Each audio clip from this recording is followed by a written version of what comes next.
हाय दोस्त, मैं नीरज शर्मा अपने डायनामिक मैथ्स चैनल में स्वागत करता हूं। और आज एलसीएम एंड एचसीएफ पार्ट 7 में हम लोग कुछ महत्वपूर्ण प्रश्नों को सॉल्व करेंगे, जिसमें कोई भी ट्रिक का यूज नहीं करेंगे। केवल वही कॉन्सेप्ट का से इस क्वेश्चन को सॉल्व करेंगे जो एलसीएम एंड एचसीएफ के जितने पार्ट हो चुके हैं, उसी कॉन्सेप्ट से इन सभी क्वेश्चन को सॉल्व करेंगे।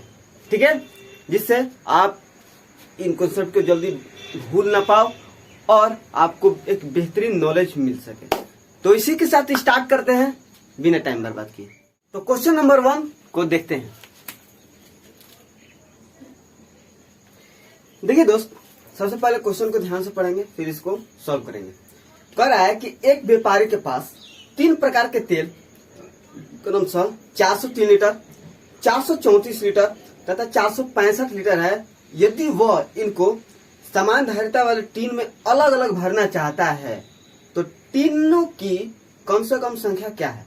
टीनों की कम से कम संख्या पूछ रहा है। चलिए, इस क्वेश्चन को सॉल्व करने से पहले मैं आपको कुछ फॉर्मूला बता दे रहा हूं, और वो फॉर्मूला बहुत ही इंपॉर्टेंट है। ठीक है, इस क्वेश्चन को सॉल्व करने से पहले आप फॉर्मूला लिख दीजिएगा। स्टार्ट देखकर 1 फॉर्मूला नंबर 1। देखिए, फॉर्मूला इस प्रकार है कि डब्बों की संख्या,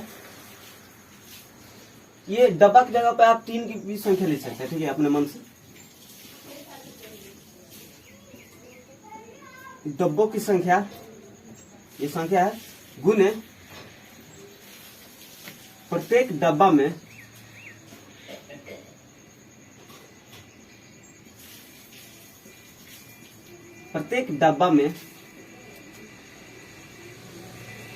द्रव्य मात्रा है, और इसके बराबर आपका टोटल द्रव्य, इंग्लिश वर्ड यहां पर लिख दिया, टोटल द्रव्य। ठीक है, डब्बों की संख्या गुने प्रत्येक डब्बा में द्रव्य मात्रा गुने टोटल द्रव्य। एक और बात, ये अगर टोटल के बाद अगर जो भी होगा, अगर यहाँ पर क्षेत्रफल हो द्रव्य के जगह पर, तो यहाँ पर भी आपका क्षेत्रफल ही होगा, उस डब्बा का क्षेत्रफल ही होगा। राइट है। अगर यहाँ पर अगर आयतन होगा तो इस द्रव्य के स्थान पर आपका आयतन होगा। राइट है, कुछ भी होगा। अगर यहाँ पर डेंसिटी होगा ना, तो यहाँ पर भी डेंसिटी होगा। ठीक है, मतलब कि ये फॉर्मूला आयतन के लिए भी काम करेगा और बेलन के लिए भी काम करेगा और आपका डेंसिटी भी के लिए भी काम करेगा। देखिए, थोड़ी सी समझ में ताकि ये फॉर्मूला आए कैसे। देखिए, ये एक बोतल है, ठीक है, और इसके जैसा ही बोतल 10 है। याद रखना, इसी के जैसा 10 बोतल है और प्रत्येक में 1-1 लीटर पानी है। ठीक है, 1-1 लीटर प्रत्येक में पानी है। तो 10 बोतल है और 10 में 1-1 लीटर पानी है। तो बता दीजिए कि टोटल पानी है कितना है? 10 लीटर। कैसे? 1 लीटर प्रति बोतल में कितना पानी है? 1 लीटर, और 10 बोतलों की संख्या था 10 गुने 1, 10 लीटर हो जाएगा। ये फॉर्मूला काम आ गया। मात्रा कौन? देखिए, प्रत्येक डब्बा में, मतलब प्रत्येक बोतल में द्रव्य मात्रा, द्रव्य यहाँ पर कौन है? पानी है, तो द्रव्य मात्रा यहाँ पर में पानी हो जाएगा। ये देखिए, ये क्षेत्रफल के लिए भी काम करेगा। ठीक है, अगर मान लीजिए इस बोर्ड के लंबाई या चौड़ाई दे दिया, ठीक है, और क्षेत्रफल अगर दे दिया, और यहाँ पर भी आपका क्षेत्रफल निकलेगा, यहाँ पर भी आपका क्षेत्रफल ही दिखने को मिलेगा। ये अपने नोट्स में लिख लेना। तो ये फॉर्मूला नंबर 1। फॉर्मूला नंबर 2 को देखते हैं।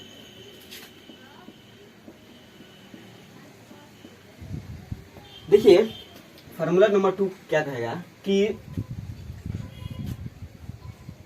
डब्बों की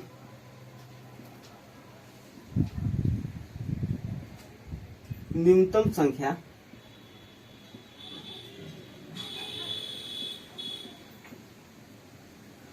गुने प्रत्येक डब्बा में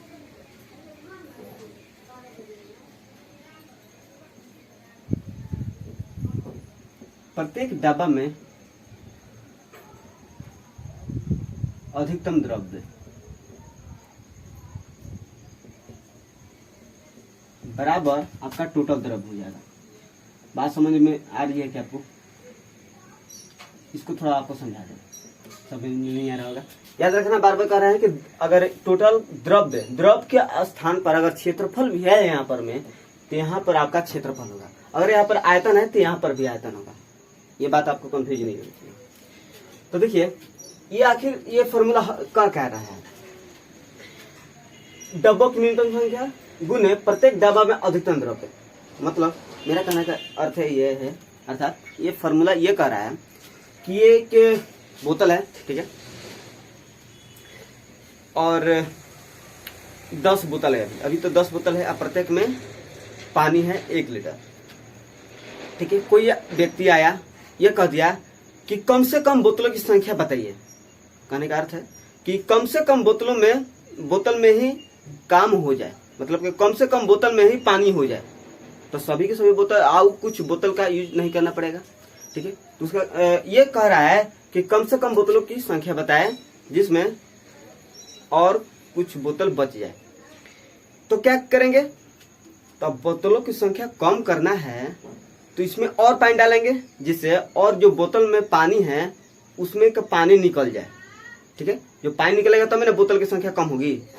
तो इसमें द्रव की मात्रा और अधिक करना पड़ेगा, और डालेंगे तभी ना यहाँ से पानी इधर जो भी बोतल है उसमें पानी का कम होगा, तो बोतल वो ऐसे खत्म हट जाएगा, ठीक है। मतलब कि इसमें अगर और पानी डालेंगे तो बोतलों की संख्या कम होगी।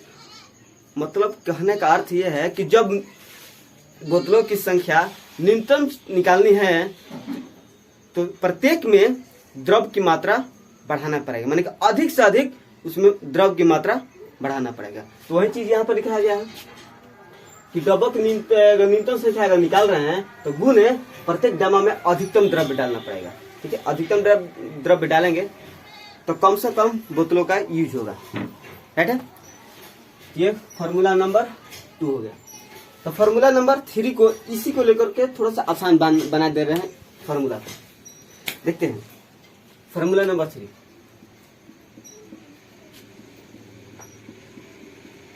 ध्यान दीजिए,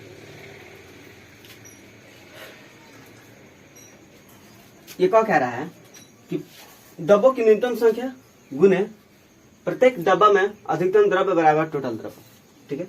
मान लेते हैं कि ये 20 लीटर है, ये पानी है, ठीक है, और एक 25 लीटर।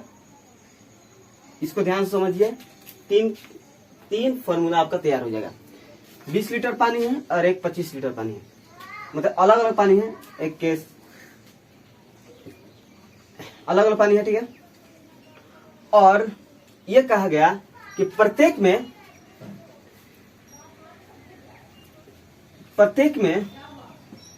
इतना सारा डब्बा है, ठीक है। प्रत्येक डब्बा में आपको अधिकतम द्रव्य डालना है, ठीक है। अधिकतम द्रव्य डालना है, तो अधिकतम द्रव्य कितना डालिएगा इसमें प्रत्येक में? तो के दोनों में जो कॉमन होगा वही ना डालेंगे। तो कौन है? 5 इसमें भी है, 5 इसमें भी है, ठीक है। तो 5 यहाँ पर डाल देंगे, 5 इसमें भी डालेंगे, 5 इसमें भी डालेंगे, 5 इसमें भी। बात समझ में आ रही है क्या? 5 मैं क्यों डालूंगा? क्योंकि ये कह रहा है कि अधिकतम द्रव्य प्रत्येक ये क्या है डब्बा में डालना है। तो प्रत्येक में 5-5 लीटर डालेंगे। क्यों? क्योंकि 5 ही ऐसा है जो कि 5 इसमें भी है, 5 इसमें भी है। कम बेसी तो नहीं डाल सकते हैं, कि कह रहा है कि बराबर डालना है आपको। तो 5 इसमें डालेंगे। तो आप ये बात देख रहे हैं कि 5 जो है 5 दी हुई नंबर में डिवाइड कर रहा है, ठीक है। 5 जो है दी हुई नंबर में डिवाइड कर रहा है, और 5 आपका अधिक से अधिक नंबर है, इसको डिवाइड करने में अधिक है ना। तो इस स्थिति में क्या कहते हैं? जब दी हुई नंबर में किसी संख्या से डिवाइड हो और वो अधिकतम हो, उसे हम एचसीएफ कहते हैं क्या? यही चीज ये बात बोल रहा है। तो इसी चीज को मैंने यहाँ पर समझाया। तो मतलब इसके जगह पर हम एचसीएफ लिख सकते हैं डायरेक्ट, ठीक है। एचसीएफ और डब्बों की संख्या यही रहेगा, डब्बों की संख्या गुणे एचसीएफ बराबर में टोटल द्रव्य।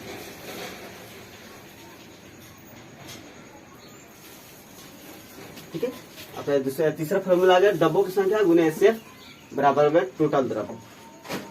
ठीक है, ये समझ में आया। ये 20 लीटर अलग का पानी है और ये 25 लीटर अलग का पानी है, अलग अलग पानी है। अभी ये कोई आपसे ये कह दिया कि अधिकतम द्रव्य आप प्रत्येक बोतल में या डब्बा में अधिकतम द्रव्य डालिए जिससे सभी के सभी समान आ जाए, सभी समान आ जाए। तो मुझे 5 दिखा, क्योंकि इसमें भी 5 है, इसमें भी 5 है, तो 5 डाला तो 5 को मैंने देखा कि डी नंबर में डिवाइड कर रहा है और 5 आपका अधिक से अधिक है, इसलिए यहाँ पर मैं एचसीएफ निकाल दिया। तो ये 3 फॉर्मूला आपका हो गया। अब देखते हैं इस पर बेस्ट क्वेश्चन। एडवांस मैथ में भी काम करेगा, आपका अर्थमेटिक मैथ में भी काम करेगा और नंबर सिस्टम में भी ये तीनों फॉर्मूला काम करेंगे। ठीक है, तो ये बहुत ही इंपॉर्टेंट फॉर्मूला थे जो मैंने आपको समझा करके फॉर्मूला को लिख दिया। और फॉर्मूला को याद नहीं करना है, जैसे मैंने आप समझाया आप भी उसी प्रकार समझिएगा तो आप जल्दी नहीं भूला पाइएगा। तो क्वेश्चन नंबर 1 को स्टार्ट करते हैं। क्वेश्चन नंबर 1, ध्यान से समझिए क्वेश्चन, पहले ध्यान से क्वेश्चन को पढ़िए फिर इसको सोल्व करेंगे। कह रहा है कि एक व्यापारी के पास 3 प्रकार के तेल क्रमशः 403 लीटर, 434 लीटर तथा 465 लीटर है। यदि वह इनको समान धारिता वाले टीनों में अलग अलग भरना चाहता है तो टीनों की कम से कम संख्या क्या है। इसमें एक धारिता शब्द आया है, तो धारिता आप समझ लीजिए। जैसे एक बोतल है, समझिए ये एक बोतल है, इसमें अगर 1 लीटर ही आ सकता है पानी, तो 1 लीटर क्या हो गया, इसका एक धारिता हुआ, राइट है। कोई भी अगर डब्बा है, इतना बड़ा डब्बा है, ठीक है, और इसमें अगर 5 लीटर आ सकता है, 5 लीटर ही पानी आ सकता है, कुछ भी आ सकता है, तो 5 लीटर इसकी धारिता हुआ। ठीक है, तो धारिता ये होती है। तो क्वेश्चन को पहले आपका नंबर दिया है 403 लीटर, 434 लीटर और 465 लीटर, राइट है। और कह रहा है कि यदि वह इनको समान धारिता वाले टीनों में अलग अलग भरना चाहता है, मतलब कि बहुत सारा टीन है, डब्बा है, अलग अलग भरना है, बहुत सारा टीन है, मुझे नहीं पता कितना टीन है, बहुत सारा टीन है, बट ये समान धारिता वाला है, मतलब कि 10 लीटर सभी में आ सकता है, राइट है। चलिए, कह रहा है कि अलग अलग भरना चाहता है तो टीनों की कम से कम संख्या बता दीजिए। टीनों की अब कम से कम संख्या बताइए जिसमें सभी के सभी जो तेल है प्रत्येक में डाला जा सके और कम से कम आप ये बोतल या डब्बा की संख्या निकाला जा सके। तो इस स्थिति में क्या करेंगे, डब्बों की न्यूनतम संख्या निकालनी है। ठीक है, लिखिए डब्बों की न्यूनतम संख्या।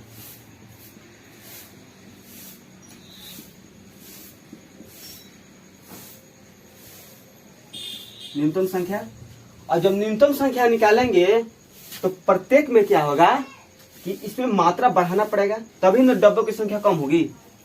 तो मात्रा बढ़ाना पड़ेगा तो प्रत्येक डब्बा में अधिकतम द्रव्य आपको डालना पड़ेगा। जब प्रत्येक डब्बा में अधिकतम द्रव्य डालेंगे तो हम एचसीएफ उसको कहेंगे। आप एचसीएफ यहाँ पर समझे, ठीक है। यहाँ पर हम एचसीएफ का यूज करेंगे, ठीक है। इसलिए मैंने पहले ही इसको समझा दिया कि एचसीएफ होगा, क्योंकि यार क्वेश्चन में समझाता तो आपको दिक्कत होता समझने में। तो बराबर में टोटल द्रव्य, अगर तेल है तो टोटल तेल लीजिए, ठीक है। ये एचसीएफ किसका एचसीएफ, एचसीएफ ऑफ ऑयल, ये लिख लीजिएगा। एचसीएफ यहाँ पर भी सुधार लीजिए, एचसीएफ ऑफ ऑयल जो भी है। अगर यहाँ पर द्रव्य है तो यहाँ पर भी द्रव्य होगा, तेल है तो यहाँ पर भी तेल होगा, ठीक है। डब्बों की न्यूनतम संख्या निकालनी है तो इसको मानिए आप x गुने एचसीएफ ऑफ ऑयल, मतलब इसका एचसीएफ आप निकालिए, ठीक है। एचसीएफ क्यों निकलेगा यहाँ पर भी समझ लीजिएगा, मैं इसको समझाया है। तो वही क्वेश्चन यहाँ भी कर रहा है, इसलिए मैं एचसीएफ यहाँ पर लिखती हूँ। इसको आप एचसीएफ निकालिए। कैसे निकालिएगा, मैंने बताया है कि 2 छोटे नंबर को लीजिए और उसका अंतर ले लीजिए। तो ये 2 छोटा मुझे दिखा और 3, 434 में 403 घटा तो 31, क्या 31 से ये कटेगा क्या, तीसरे नंबर कटेगा 31 से, देखते हैं। 31 से 1, 5 और 1, तो 5 तो 31 5, हाँ कट जाएगा। 31 से ये कट जाएगा, मतलब कि इसका एचसीएफ कितना हुआ,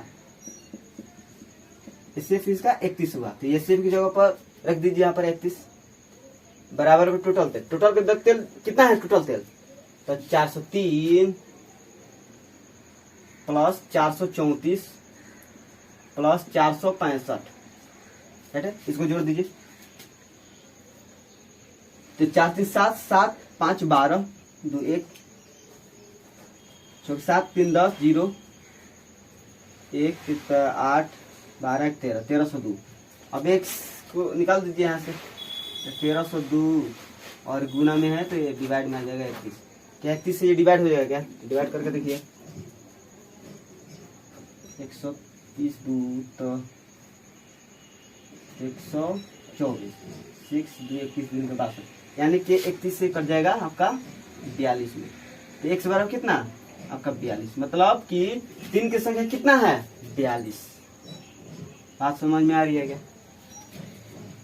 यहाँ पर हमें एचसीएफ ऑफ ऑयल निकाला क्योंकि डब्बों की न्यूनतम संख्या कह रहा था। जब डब्बों की न्यूनतम संख्या कह रहा था तो इसमें प्रत्येक में मात्रा बढ़ाना पड़ेगा, यानी कि एचसीएफ इसका निकल गया। ठीक है, तो इसलिए आपका डब्बों की संख्या यानी कि टीन की संख्या 42 हुआ। क्वेश्चन नंबर 1 आपको समझ में आया होगा। तो क्वेश्चन नंबर 2 को देखते हैं।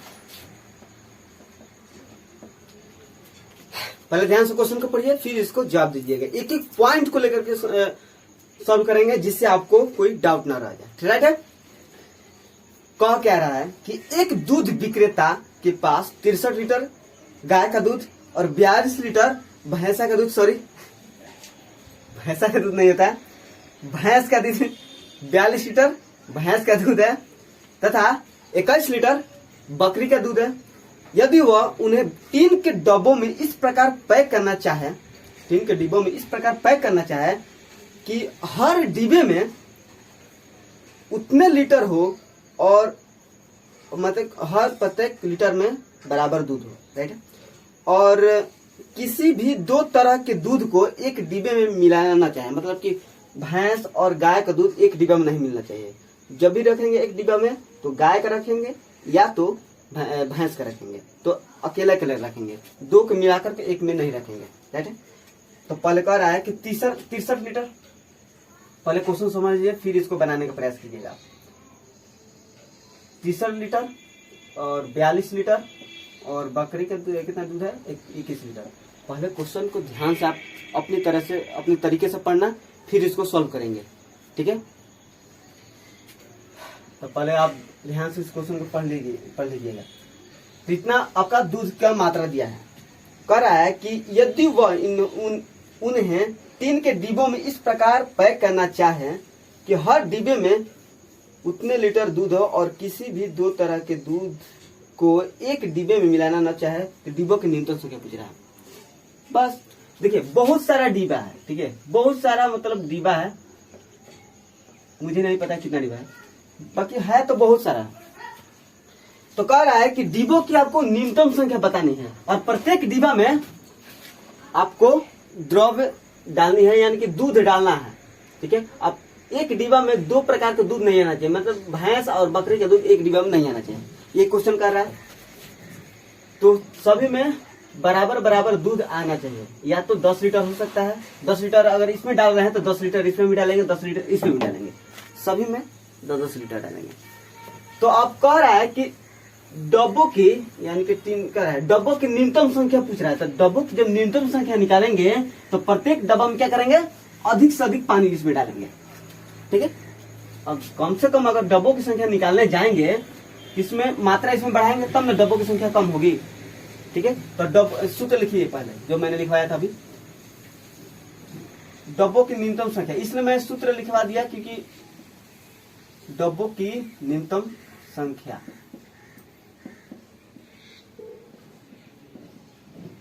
गुने प्रत्येक डब्बा में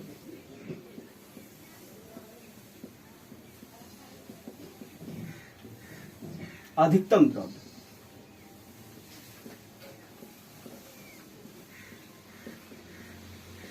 ये समझ गया ना कि अधिकतम द्रव्य क्यों मैंने लिखा, तो अधिक डाला जा रहा है इसलिए अधिकतम द्रव्य बराबर में टोटल द्रव्य।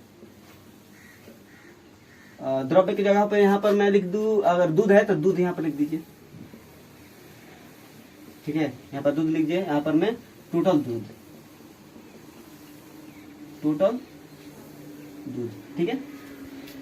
चलिए इसमें पूछ रहा है कि डब्बों की न्यूनतम संख्या पूछ रहा है, इसको हम मान लेते हैं x, गुना तो गुना, और प्रत्येक डब्बा में अधिकतम द्रव्य नहीं दूध, प्रत्येक डब्बा में अधिकतम दूध, इसमें अधिक से अधिक डालेंगे प्रत्येक में, और सभी के सभी बराबर होगा, तो जो भी डालेंगे तो इसको तो डिवाइड कर देगा ना, जो भी डालेंगे 5-10 लीटर तो इसको तो डिवाइड करना पड़ेगा, तभी पूर्णतः सभी में डाला जा सकता है। तो जब 80 से लेंगे तो इस द्विघ नंबर में डिवाइड करेगा, अधिक से अधिक होगा, इसलिए SCF, ठीक है। इसकी जगह पर SCF, बार बार इसको समझा दे रहा हूँ कि आपको दिक्कत ना हो। इसके जगह पर आप SCF लीजिए। SCF कितना, SCF ऑफ मिल्क बराबर में टोटल दूध, टोटल मिल्क लीजिए ना, टोटल मिल्क, सही है।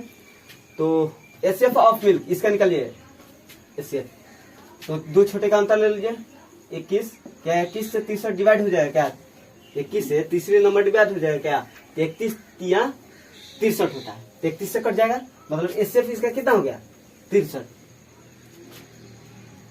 नहीं सॉरी 21 होगा ना, 1 गुने 21 बराबर में टोटल मिल्क कितना है, तो 63 लीटर है आपका, किसका है भैंस का साथ होगा, प्लस 42 प्लस 21 लीटर, इसको जोड़ दीजिए कितना, 3 2 5 5 2 5 1 6 और 4 2 6 6 6 12 126, तो x बराबर क्या हो जाएगा 126 डिवाइड बाई 21 हो जाएगा, ये मल्टीप्लाई है तो ये इधर में आएगा तो डिवाइड हो जाएगा, 31 6 अगर 6 से गुना करूंगा तो हो जाएगा 6, मतलब कि इससे डब्बों की संख्या कितना हो गया, 6 हो गया आपका, डब्बों की संख्या 6 हो गया। तो क्वेश्चन नंबर 2 बेहतर ढंग से आपको समझ में आया होगा, ये मेरी आशा है, ठीक है। तो क्वेश्चन नंबर 2 समझ में आया होगा। क्वेश्चन नंबर 3 को देखते हैं।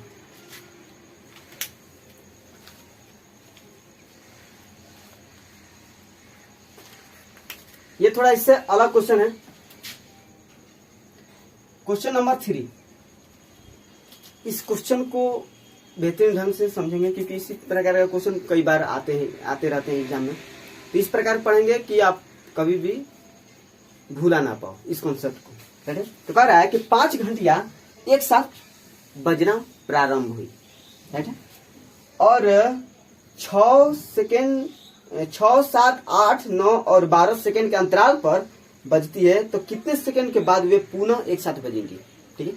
नंबर दिया है, एक घंटी है जो कि 6 सेकंड के अंतराल पर बजती है, दूसरी घंटी जो है 7 सेकंड के अंतराल पर बजती है, और तीसरी जो घंटी है 8 सेकंड के अंतराल पर बजती है, और चौथी 9 और पांचवी आपका 12 सेकंड के अंतराल पर बजती है, ठीक है, बजती है। तो कितने सेकंड के बाद वे पुनः एक साथ बजेंगी, ठीक है। इसको एक बेहतरीन ढंग से इसको समझते हैं। चलिए इसको डायग्राम से थोड़ा समझ लेते हैं। देखिए एक सर्कल लेते हैं इसको समझने के लिए।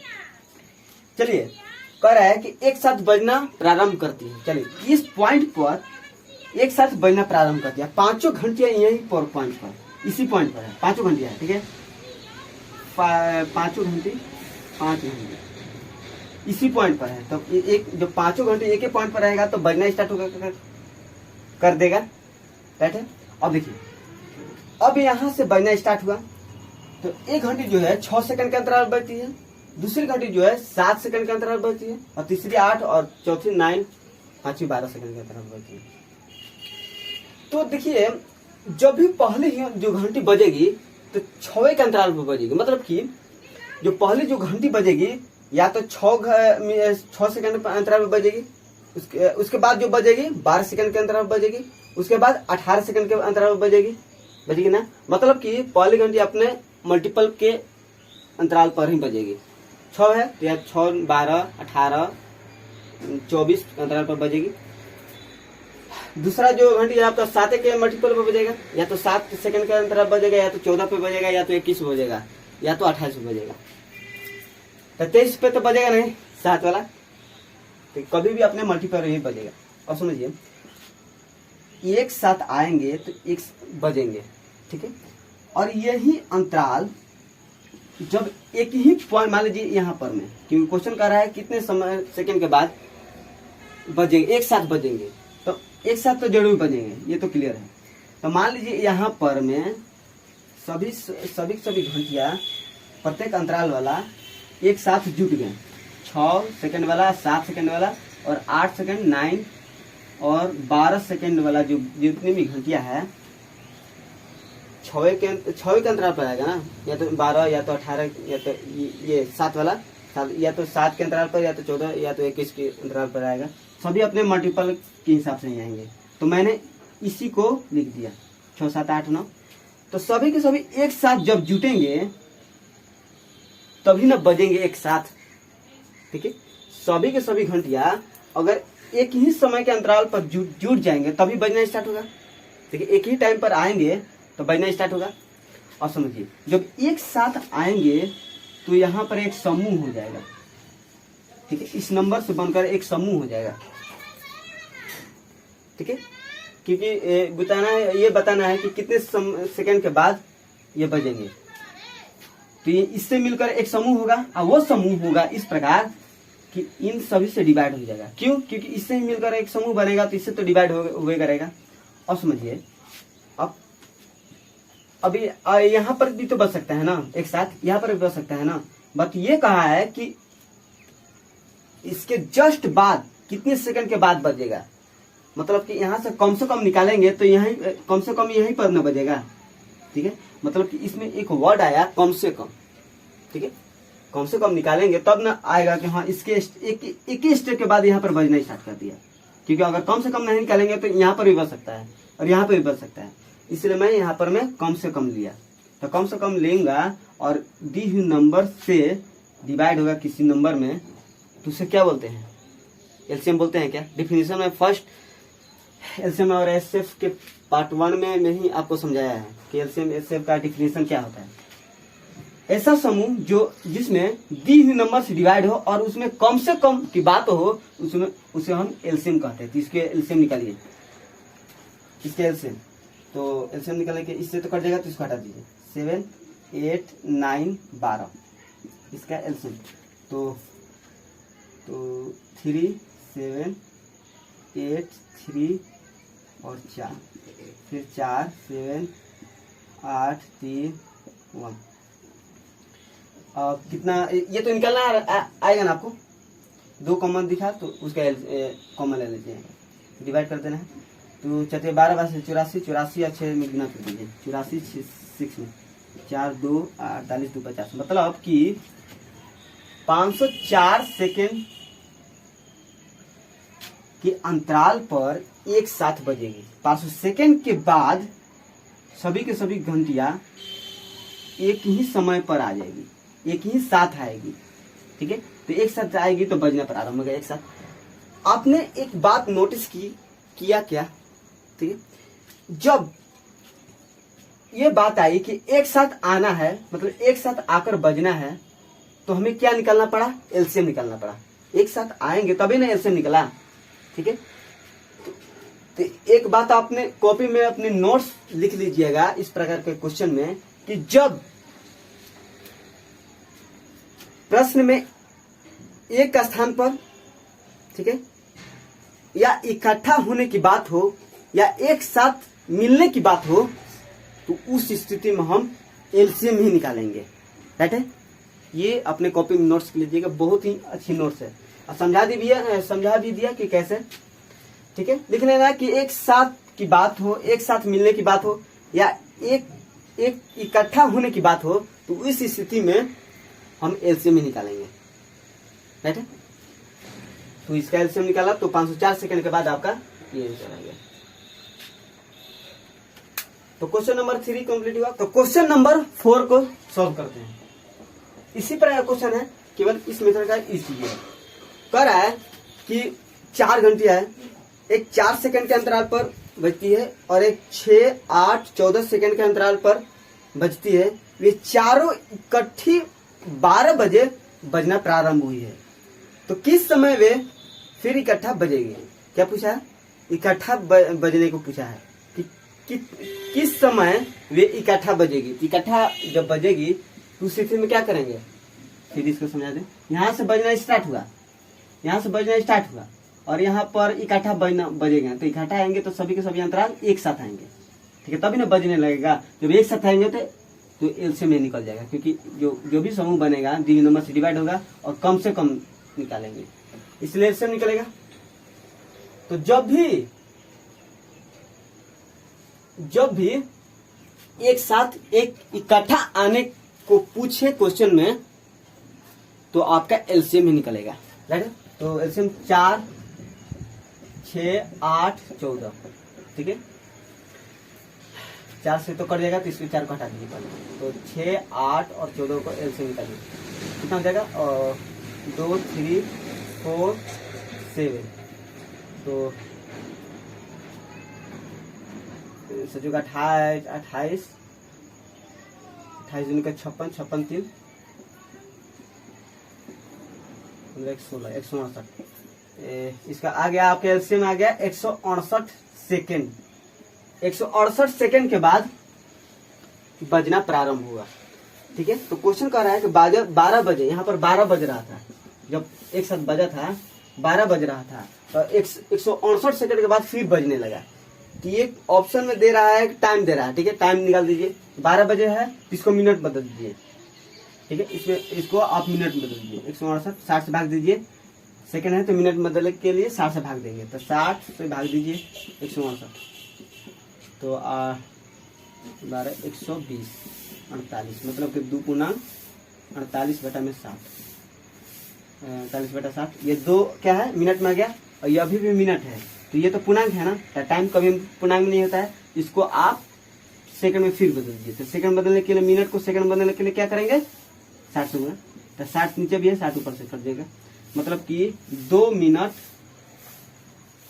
48 सेकंड के बाद फिर बजेंगे। तो इसमें जोड़ दीजिए, ये मिनट वाला है तो 2 मिनट में मिनट जुड़ेगा, और ये सेकंड है तो 48 सेकंड जुड़ेगा।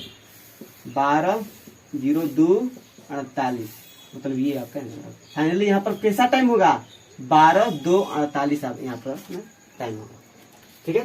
तो क्वेश्चन नंबर 4 समझ में आया। क्वेश्चन नंबर 5 को देखते हैं। इसी प्रकार का ये भी क्वेश्चन है, थोड़ा सा अलग है। कह रहा है कि अब की बार 6 घंटिया है, अगली बार 6 घंटे है। कह रहा है कि 6 घंटिया एक साथ बजना आरंभ हो गया। यदि ये घंटिया क्रमशः प्रत्येक 2, 4, 6, 8, 10, 12 सेकेंड के अंतराल पर बजे, तो ये 1 घंटा में कुल कितनी बार एक साथ बजेगी। क्या पूछा है, कुल कितनी बार एक साथ बजने को पूछा है। तो एक साथ जब भी पूछे तो एलसीएम ही निकलेगा, राइट है। एलसीएम निकालिए, किसका एलसीएम, क्योंकि अंतराल ही ना एक साथ आएंगे तभी ना बजेगा, इसलिए अंतराल का निकलेगा एलसीएम। तो 2, 4, 6, 8, 10, ये 12, ये 16 नहीं है, 12 है, 12 है। इसका एलसीएम निकालिए। 6 घंटिया है, तो 2 से कट रहा है तो 2 को हटा दीजिए, 4 से कट रहा है तो 4 को हटा दिया, 6 से कट रहा है 12, तो 6 का हटा दीजिए। ये मैंने फर्स्ट टाइम बताया था, इसको शॉर्ट करने का थोड़ा सा कॉन्सेप्ट। तो यहाँ से आप एलसीएम निकालिए, 8, 10, 12 कैल्शियम निकलेगा, कितना हो जाएगा, तो 2, 4, 5, 8, सॉरी 8 नहीं यार 6, 2, 5, 3, तो 5 10, अच्छा 12, 120, यानी कि 120 सेकेंड के बाद एक साथ बजेगी, ठीक है।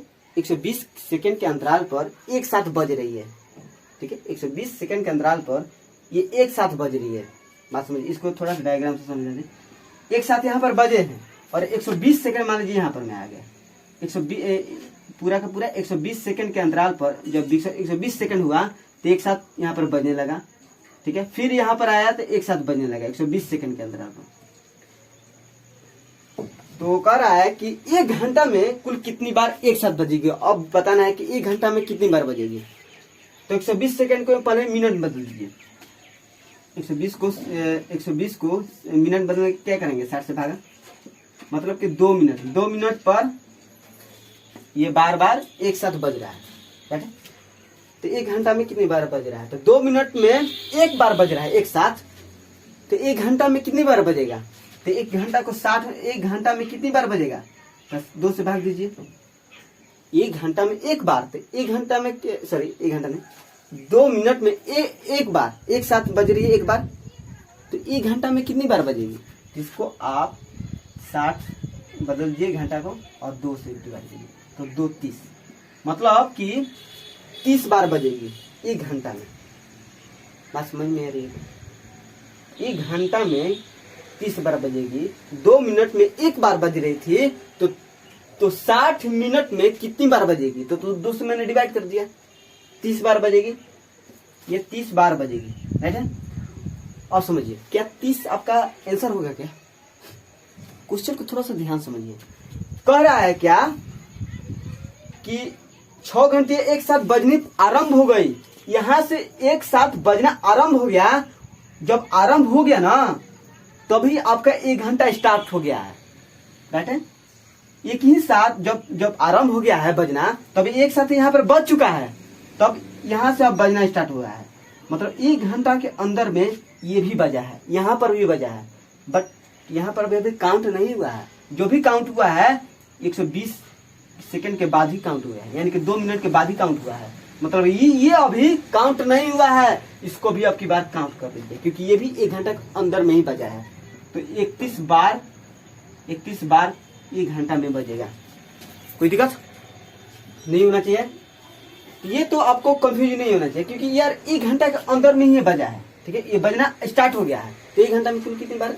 ये पहले काउंट नहीं हुआ था, राइट है। जो भी निकला था वो 2 मिनट के अंतराल पर, ये वाला निकला था, ये वाला निकला था, ये नहीं अभी जुड़ा था, इसलिए मैं ये वाला अभी जुड़ दिया।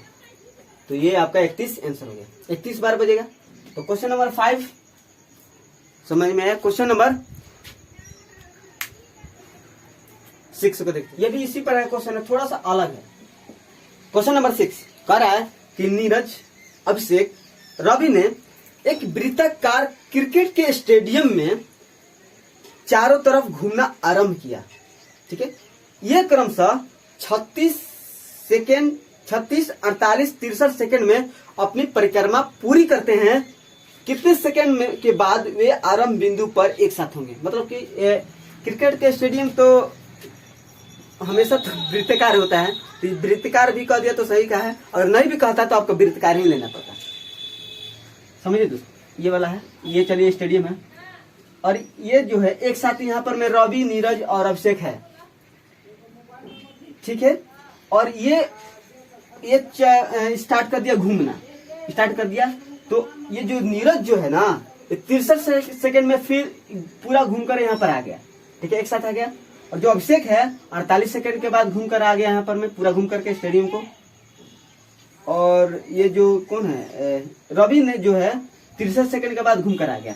मतलब कि ये पूछ रहा है कि एक प्रारंभिक बिंदु पर एक साथ होंगे, कब होंगे, कितने सेकंड के बाद वे आरंभिक बिंदु पर एक साथ होंगे। फिर एक साथ होने आने की बात आ गई, एक साथ आने की बात हो गई ना, तो एक साथ आने के बाद पर हम उसको एलसीएम निकालते हैं। 36, 48 और 63 का हम एलसीएम निकालते हैं, ठीक है। एक साथ आने की बात हो गई, एलसीएम निकालेंगे तो कितना,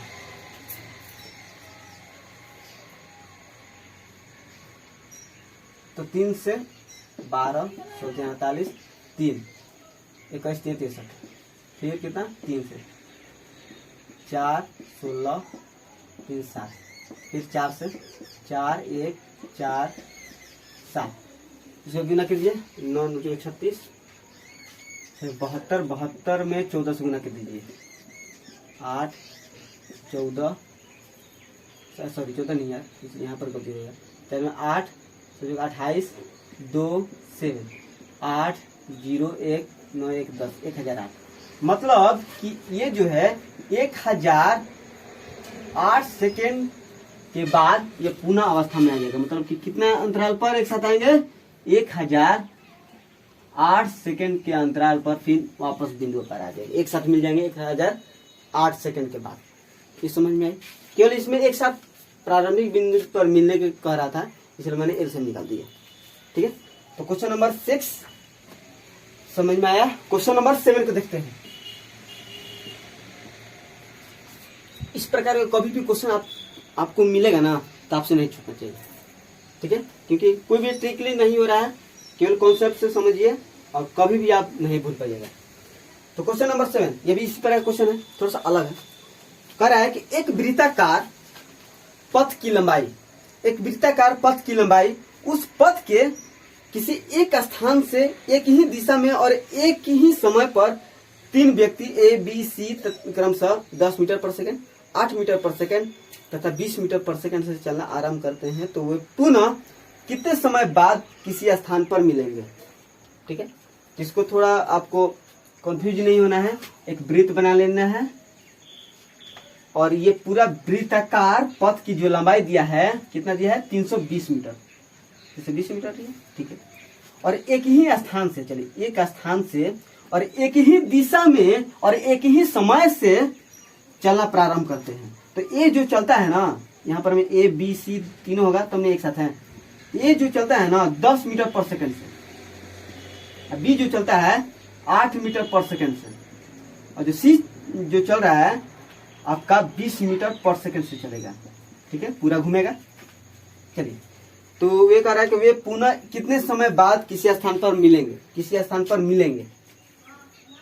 ठीक है, मिलने की बात है। और समझिए ये पूरा का पूरा इसकी लंबाई कितनी है, 320 मीटर। तो ये ए जो है कितने समय के बाद ये पुनः एक दूसरे के मिलेंगे, तो पूरा के पूरा कितना है, 320 मीटर। आप जानते हैं कि स्पीड गुने टाइम बराबर में डिस्टेंस होता है, ये बात जानते ही होंगे आप। चलिए, तो हमें तो स्पीड से मतलब नहीं है, क्योंकि पूछ रहा है कितने समय बाद मिलेंगे, तो समय से मतलब है, तो समय यहाँ पर निकाल दिए। समय बराबर कितना, डिस्टेंस बाय स्पीड। तो यहाँ पे टाइम निकाल दीजिए, टाइम इसका कितना होगा, कितने समय के बाद ये फिर पुनः अवस्था में आएगा। तो 320 और ये 10 से डिवाइड कर दीजिए, कितना 32। फिर यहाँ से ये बी कितना समय में घूमेगा, तो टाइम तो 8 है, तो 8 से डिवाइड करेंगे तो 8 चौके 8 40 सेकंड में, इस सेकंड है।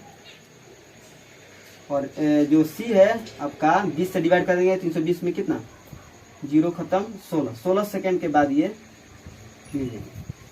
मतलब ये जो है 32 सेकंड के बाद पुनःअवस्था में आएगी, बी जो है 40 सेकंड में आएगी। अब समझिए ये है, तो एक साथ मिलने की पूछ रहा है, कितने समय के बाद एक साथ मिलेंगे। एक साथ मिलने के बाद है तो इसका एलसीएम निकालते हैं। 32, 40 और 16 कितने समय के बाद एक साथ मिलने को कह रहा था, इसलिए मैं यहाँ पर मैं टाइम निकाल दिया। ठीक है, तो इसका हम एलसीएम निकालते हैं, कितना, 8 चौके 32, 8 5 40, 8 दूनी 16, और फिर 2 से लेते हैं, 2 5 1 10, 8 दूनी 16, मतलब कि 160 सेकेंड के बाद एक तीसरे के पास मिल जाएंगे। अब समझिए क्वेश्चन किस प्रकार के ऑप्शन में दे रहा है, ये 7, हाँ ये 2 मिनट में करके दे रहा है, तो 160 को मिनट में बदल दीजिए, तो 0 0 खत्म, तो 6 से 60 16 में डिवाइड कीजिए, तो 6 12 4, तो 2.4/6, ये तो मिनट में पूर्ण हो गया। तो अब समय को आप पूर्णांक पे नहीं रख सकते हैं, तो ये मिनट में अभी ये पूर्णांक वाला, तो इसको आप सेकेंड में बदल दिए। मिनट को सेकेंड में बदलने के लिए क्या करेंगे, 60 से गुना करेंगे। ठीक है, ये ऑलरेडी मिनट में 2 बदल चुका है, ये आपको सेकेंड बदलना है, तो 6 10 60 10 40, मतलब कि 2 मिनट 40 सेकेंड के बाद ये पुनः एक तीसरे के पास एक साथ मिलेंगे। राइट है, तो क्वेश्चन नंबर 7 आपको समझ में आया। क्वेश्चन नंबर 8 को सॉल्व करते हैं। देखिए सभी क्वेश्चन के एक एक पॉइंट्स लेकर के सॉल्व करते हैं, जिससे आप अगर इस वीडियो को देखने के बाद किसी भी बुक से बनाइए, आपसे 100% बन जाना चाहिए। राइट है, क्योंकि एक एक पॉइंट्स की बात कर रहे हैं। डिफिकल्ट से डिफिकल्ट क्वेश्चन भी आए तो आपसे छूटना चाहिए, क्योंकि ये कोई ट्रिक से नहीं सॉल्व हो रहा है, एक कॉन्सेप्ट से सॉल्व हो रहा है। कह रहा है कि 3 व्यक्ति ए, बी तथा सी एक वृत्ताकार पथ पर उसके किसी एक स्थान से एक ही दिशा में और एक ही समय पर क्रमशः 18 मीटर पर सेकंड, 15 मीटर पर सेकंड और 10 मीटर पर सेकंड से चलना आरंभ करते हैं। यदि उस वृत्ताकार पथ की लंबाई 180 मीटर हो तो 6 मिनट में ये तीनों कितनी बार एक साथ मिलेंगे। फिर कहा है एक साथ मिलेंगे, कितनी बार एक साथ मिलेंगे। ये भी बहुत ही बेहतरीन क्वेश्चन है। पहले देखिए क्वेश्चन को ध्यान से पढ़िएगा, फिर इसको बनाइएगा तो बनाने में भी मजा आएगा, है। तो क्वेश्चन को सॉल्व करते हैं। वृत्ताकार पथ है, राइट है, यहाँ पर वृत्ताकार पथ है, राइट है, और एक ही स्थान से एक ही समय पर एक ही दिशा में चलते हैं। ठीक है, चलिए यहाँ पर सबसे पहले तीनों थे, ए बी सी तीनों थे, तब ना एक साथ हैं, एक ही दिशा में चलते हैं, इसी दिशा में चलते हैं। या तो आप डायरेक्शन इस प्रकार ले सकते हैं या इस प्रकार ले, तो स्वतंत्र है। तो ये जो 18 मीटर पर सेकंड से चल रहा है, 18 मीटर पर सेकंड से चल रहा है। अभी जो है 15 मीटर पर सेकंड से चल रहा है, और जो सी जो है आपका 10 मीटर पर सेकंड से चल रहा है। दिख रहा है ना, सही है। और इस वृत्ताकार पथ की लंबाई दे दिया है 180 मीटर, राइट है, 180 मीटर दे दिया है। तो 6 मिनट में ये कितनी बार एक साथ मिलेंगे, 6 मिनट में एक साथ कितनी बार मिलेंगे। तो पहले तो ये दिया कितना है, स्पीड दिया है, तो इसको पहले आप टाइम में बदल दीजिए। तो टाइम बराबर कितना है, तो स्पीड गुने टाइम बराबर में डिस्टेंस। आप जानते हैं कि यहाँ पर में टाइम की जरूरत है, क्योंकि कितना कह रहा है कि 6 मिनट में, तो पहले तो टाइम निकालेंगे इसको। तो टाइम बराबर कितना, डिस्टेंस बाई स्पीड। 180 को 18 से डिवाइड करेंगे, कितना हो जाएगा 10, ये टाइम होगा 10 सेकेंड। और यहाँ पर टाइम इसका कितना होगा बी का, तो 15 से 180 में डिवाइड करेंगे, तो 15 1 3 15 देंगे 30, 12 सेकेंड। 10 मीटर पर सेकेंड को कितना होगा टाइम, तो 18 सेकेंड। चलिए, ये जो है आपका 10 सेकंड में पूरा घूम जाएगा, बी आपका 12 सेकंड में घूम जाएगा, सी आपका 18 सेकंड में घूमेगा। कह रहा है कि 6 मिनट में तीनों कितनी बार एक साथ मिलेंगे। 6 मिनट में तीनों कितनी बार एक साथ मिलेंगे, सही बात है। पहले तो इसका तो एक साथ मिलने को कह रहा है, तो पहले तो इसका एलसीएम निकालिए। 10 12 18, इसका एलसीएम निकालिए। 2 5 2 6 2 9, 3 दोनों में है तो 3 यहाँ पर मैं कम लीजिए। 5 2 3, तो 5 में 10, 3 में 9, 2 में 18, 180 सेकेंड के बाद फिर मिलेंगे, एक साथ मिलेंगे। अब समझिए दोस्त, 180 सेकेंड है ना। अब ये प्रश्न में कह रहा है कि तो 6 मिनट में ये तीनों एबीसी कितनी बार मिलेंगे, अब की बार कितनी बार मिलेंगे ये पूछा है। तो 180 सेकेंड के बाद बार बार मिल रहे हैं, 180 सेकेंड के बाद बार बार ये तीनों तीसरे के एक साथ मिल रहे हैं। ठीक है, तो इसको आप मिनट में बदल दीजिए। 180 को मिनट में बदल दीजिए, कितना हो जाएगा, 60 से भाग दीजिएगा मिनट बदलने के लिए 3, मतलब कि 3 मिनट में एक बार मिल रहे हैं। प्रत्येक 3 मिनट में एक बार तो जरूर मिल रहे हैं। और समझिए कि 6 मिनट में ये तीनों कितनी बार मिलेगा, 3 मिनट में एक बार मिल रहा है, तो 6 मिनट में कितनी बार मिलेगा, तो 6 से 3 से डिवाइड कर दीजिए ना, तो 2 बार मिलेगा। आप समझ में है क्या, 3 से क्यों डिवाइड किया, 3 मिनट में एक बार मिला, तो 6 मिनट में कितनी बार मिलेगा, तो 3 से डिवाइड कर दिए, 2 बार मिलेगा। आप समझिए 2 बार मिलेगा। क्या ये 2 ही आंसर होगा क्या, क्या क्या ये टोटल 2 ही बार मिलेंगे। तो क्वेश्चन कहा है कि ए बी सी एक वृत्ताकार पथ पर किसी स्थान से किसी दिशा में चलना प्रारंभ कर दिए हैं, यहां से स्टार्ट कर दिए हैं चलना, मतलब एक साथ यहाँ पर एक टाइम तो मिले हैं जरूर, ठीक है। ये चीजें क्वेश्चन में नहीं कहा है, बट ये एक साथ तो मिल चुके हैं ना। एक साथ मिलने के बाद ये 2 बार मिले हैं। एक साथ मिलने के बाद या तो यहाँ पर मिलेंगे या तो यहाँ पर मिलेंगे, 2 बार मिले हैं तो एक बार यहाँ पर भी तो मिले हैं, तो एक बार यहाँ पर मिले हैं तो इसको भी जोड़ लीजिए। कितनी बार मिलेंगे? 3 बार मिलेंगे। समझ में आएगा? ठीक है, तो क्वेश्चन नंबर 8 कंप्लीट हुआ। क्वेश्चन नंबर 9 को देखते हैं।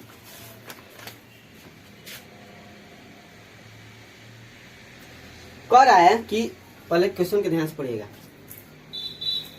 कह रहा है कि एक आयताकार सतह की लंबाई तथा चौड़ाई क्रमशः 25.42 तथा 17.98 मीटर है, तो वर्गाकार टाइल्स की अधिकतम लंबाई की भुजा क्या होगी जिससे उस सतह पर पूर्णतः बिछाया जा सकता है। ठीक है, ध्यान से क्वेश्चन को पढ़िए। देखिए, एक आयताकार है। आयताकार की लंबाई जो है ना वो 25.42 मीटर है, ठीक है, और जो चौड़ाई है 17.98, ठीक है। और अधिकतम लंबाई की वर्गाकार टाइल्स की अधिकतम लंबाई की भुजा क्या होगी जिससे उस सतह पर, इस सतह पर पूर्णतः बिछाया जा सकता है। और समझिए, वर्गाकार टाइल्स की अधिकतम आपको लंबाई बतानी है जिससे इस सतह में पूर्णतः बिछाया जा सकता है। तो अधिकतम लंबाई क्या हो सकती है कि इसको पूर्णतः बिछाया जा सकता है। पूर्णतः कहने का अर्थ है कि इस प्रकार बिछाया जाए कि न तो टाइल्स इससे अधिक हो जाए, क्योंकि अधिक होता है तो उसको काटना पड़ेगा, और न तो कम होने पड़े। इसको पूर्णतः इसको बिछाया जा सकता है, यही कह रहा है क्वेश्चन। तो पूर्णतः बिछाने के लिए क्या करेंगे, तो या तो कोई भी माप हो, इस प्रकार लेंगे, वर्गाकार है तो इस प्रकार, इस प्रकार, इस प्रकार, इस प्रकार और इस प्रकार, ये वर्गाकार है, ठीक है, इस प्रकार। तो इस प्रकार लेना है कि पूर्णतः बिछाया जा सकता है। और पूर्णतः कब बिछाया जा सकता है? जब ऐसे नंबर, जब दोनों लंबाई चौड़ाई दोनों को डिवाइड कर दे, तभी नहीं कहेंगे कि यार इतना मीटर है, इतना मीटर है, तो इतना करेंगे तो ये लंबाई चौड़ाई सभी को पूर्णतः बिछाया जा सकता है, राइट है। तो ऐसा नंबर जो इस यहाँ पर रख दें 25.42 और 17.98, एक ऐसा नंबर जो ये दोनों को डिवाइड कर दे, तो जो वो दोनों नंबर आए, वो जो नंबर आएगा दोनों को डिवाइड कर देगा, वो माप वाली इसको पूर्णतः बिछाया जा सकता है इसमें, ठीक है। तो वैसा नंबर जब दी हुई नंबर में डिवाइड कर दे और अधिक से अधिक पूछे, हम उसे क्या बोलते हैं? एचसीएफ बोलते हैं। तो एचसीएफ निकालिएगा। एचसीएफ निकालने के क्या करेंगे? पहले पॉइंट को हटा देते हैं। तो 25.42 और 17.98। अब इसका 100 डिवाइड में है तो बाद में इसको 100 ले लीजिएगा। इसका एचसीएफ निकालेगा, कैसे निकालेगा? इसका अंतर ले लीजिए, कितना होगा? 68, 4, 13 से 9, 4 और 14 में 7 घटा 7, 744। क्या 744 ये छोटी नंबर से में डिवाइड हो जाएगा क्या? 1798 को डिवाइड कर देगा क्या? तो अभी तो समझ में नहीं आ रही है। तो ये भी सम है, ये भी सम है, ये भी सम है, तो मतलब 2 से तो जरूर डिवाइड होगा। तो 37 की 74 2 बोलिए, ये भी 2 से डिवाइड कर देगा इसको, तो ये 2 से इसमें डिवाइड कर देगा क्योंकि ये सम है। तो 2 8 16, 2 9 18, 2 9 18, मतलब इसको डिवाइड कर देगा। 2 से 1 डिवाइड हो रहा है। चलिए, ये सम है, ये भी सम है, तो 2 से तो डिवाइड नहीं होगा। चलिए, कितना से डिवाइड होगा ये देखते हैं पहले। और कितने से डिवाइड होगा? तो पहले 2 इसमें निकालते हैं, 2 से डिवाइड नहीं होगा तो 18, 4 इसमें निकालते हैं, 4 9 36, 1 4 3 12 गुने 4, तो 4 से डिवाइड नहीं होगा तो इसको हटा दीजिए, 4 से डिवाइड नहीं होगा। इसको थोड़ा सा सॉल्व करने का थोड़ा सा आसान सा मेथड है। और देखिए, 93 किसका मल्टीपल होता है? तो 31 गुने 3, तो 3 से तो डिवाइड नहीं होगा। ये 3 6 2 27 2 29 से 29 में 3 से डिवाइड नहीं होगा, 31 एक आभाज्य संख्या है क्या 31? अगर 31 से नहीं कटेगा तो किसी से भी नहीं कटेगा। 31 से 899 में डिवाइड कर करेंगे 899 में 31 दूनी का 62 7 और 2 9। 31 में अगर 7 से गुना करेंगे तो सॉरी 9 से 27 हाँ कट जाएगा। ठीक है 31 से ये कट रहा है 31 से कट जा रहा है मतलब कि इसमें क्या क्या है एक तो 2 से कट रहा है एक 31 से कट रहा है। पहले एक 2 से कट रहा था एक अभी 31 से कटने लगा तो आपका 62 से कटा 62 से कटा चलिए 62 से कटा मतलब 62 क्या है एसएफ है और नीचे में आपका 100 भी है तो 100 से डिवाइड कीजिए तो 0.62 आपका मीटर की भुजा होगी जिससे इस एरिया में पूर्णतम पूर्णतः बिछाया जा सकता है। अगर इतना मीटर की भुजा वाली वर्गाकार टाइल्स लिया जाएगा तो पूर्णतम पूर्णतः बिछाया जा सकता है। ठीक है तो क्वेश्चन नंबर 9 आपको समझ में आया। यह भी समझ में आया कि एसएफ क्यों निकलेगा क्योंकि इसमें पूर्णतः बिछाना था इसलिए एसएफ निकलेगा। तो क्वेश्चन नंबर 9 समझ में आया आपको। क्वेश्चन नंबर 10 को समझते हैं। क्वेश्चन नंबर 10 ध्यान से क्वेश्चन को पढ़िए फिर इसको सॉल्व करेंगे। कह रहा है कि 3 आयताकार भूखंड का क्षेत्रफल क्रमशः 105 147 तथा 231 मीटर स्क्वायर है। प्रत्येक भूखंड में समान क्षेत्रफल आकार का आयताकार क्यारियां हैं जिसमें प्रत्येक की लंबाई 7 मीटर है। क्यारियां है उसमें और प्रत्येक की लंबाई उस क्यारी की लंबाई 7 मीटर है। तो प्रत्येक की चौड़ाई बता दीजिए यानी कि क्यारी की चौड़ाई बताना है आपको। ठीक है 3 आयताकार आपका भूखंड है 3 आयताकार भूखंड है। एक का 105 मीटर स्क्वायर है दूसरे का 147 मीटर स्क्वायर है और तीसरे का 231 मीटर स्क्वायर राइट है। प्रत्येक भूखंड में समान क्षेत्रफल आकार का आयताकार क्यारियां है। क्यारियां क्या होती है कि जो जिस पर हम चलते हैं वही क्यारियां होती है। किनारे किनारे होती है किनारे के मान लीजिए ये आपका क्यारिया है यहाँ पर क्यारिया है। ठीक है क्यारिया है और सभी का समान क्यारिया समान एरिया का क्यारिया है। ठीक है और क्यारिया हो सकती है तो यहाँ पर मैंने मान लिया ये क्यारिया है। ठीक है ये सभी के सभी बराबर क्यारिया है। अब कह रहा है कि प्रत्येक क्यारिया की लंबाई 7 मीटर है तो प्रत्येक की चौड़ाई बता दीजिए। और समझिए दोस्त प्रत्येक क्यारिया समान है तो समान है तो ये इसी में है तो इसको तो समान है तो ये प्रत्येक को तो डिवाइड कर सकता है। ठीक है समान है तो इसकी एरिया तो समान होगा कोई भी हो 10 हो या 20 हो एरिया तो समान है। जब एरिया समान है तो सभी को डिवाइड कर देगा करेगा कि नहीं क्योंकि इसी के अंडर में है ना डिवाइड कर देगा। जब 105 लिख दें यहाँ पर 147 231 इस एरिया जो भी एरिया हो 10 20 30 इसमें डिवाइड कर देगा। जब दी हुई नंबर में कोई नंबर डिवाइड कर दे और उसमें अधिक से अधिक का है उसे हम क्या बोलते हैं एसएफ बोलते हैं। ठीक है और इसमें अधिक से अधिक कैसे आएगा तो समझिए दोस्त जब भी लिया जाएगा तो क्या ये कम क्या ले जाएगा क्या ये कोई छोड़ सकता है क्या इतना कोई छोड़ सकता है क्या नहीं छोड़ेगा इसलिए इसमें अधिक से अधिक लिया जाएगा। तो इसमें थोड़ा सा पॉइंट में नहीं छूटेगा जब भी लिया जाएगा अधिक से अधिक। तो दी हुई नंबर में किसी अंक द्वारा डिवाइड किया जाए और अधिक से अधिक का है तो उसमें हम एसएफ निकालते हैं। तो जो एसएफ निकलेगा वो एरिया होगा किसका एरिया होगा ये क्यारिया का एरिया होगा इसका हम निकालते हैं। तो 2 छोटे का अंतर ले लीजिए पहले 7 में 5 2 4 क्या 42 से कटेगा 42 से तो ये तो सम है ये भी सम है तो 2 गुने 21 तो 2 से तो नहीं कटेगा चलिए 21 क्या 21 से कटेगा 21 1 2 हाँ 21 से कट जाएगा ये मतलब इसका एसएफ कितना हो जाएगा 21 होगा। 21 क्या है ये मीटर स्क्वायर है राइट है। ये क्या है क्यारिया का क्षेत्रफल है क्यारी का क्षेत्रफल है, क्योंकि 21 इसका भी है, 21 इसका भी है, 21 इसका भी है। क्यारिया का क्षेत्रफल कितना आ गया? 21 मीटर स्क्वायर। अब देखिए क्यारिया का जो क्षेत्रफल 21 मीटर स्क्वायर है, इसका लंबाई कितना दिया है? क्योंकि क्यारिया जो है आयताकार है, इसका लंबाई कितना दिया है? इसका लंबाई 7 मीटर दिया है, और गुने x क्या है? चौड़ाई। ये चौड़ाई है, लिख दे यहाँ पर चौड़ाई, लंबाई गुने चौड़ाई, क्योंकि आयताकार है, बराबर में 21। तो 7 से 7 3 कट जाएगा, यानी कि इसकी चौड़ाई, क्यारिया की चौड़ाई कितना है? 3 मीटर। कोई समझने में दिक्कत?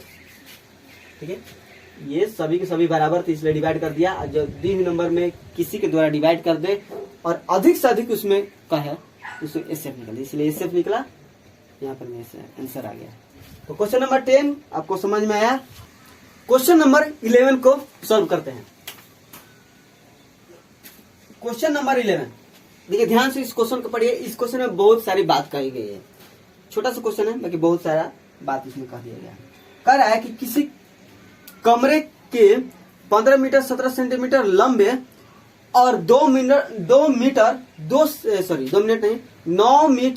2 सेंटीमीटर चौड़े फर्श पर लगाई जा सकने वाली वर्गाकार टाइल्स की न्यूनतम संख्या कितनी है?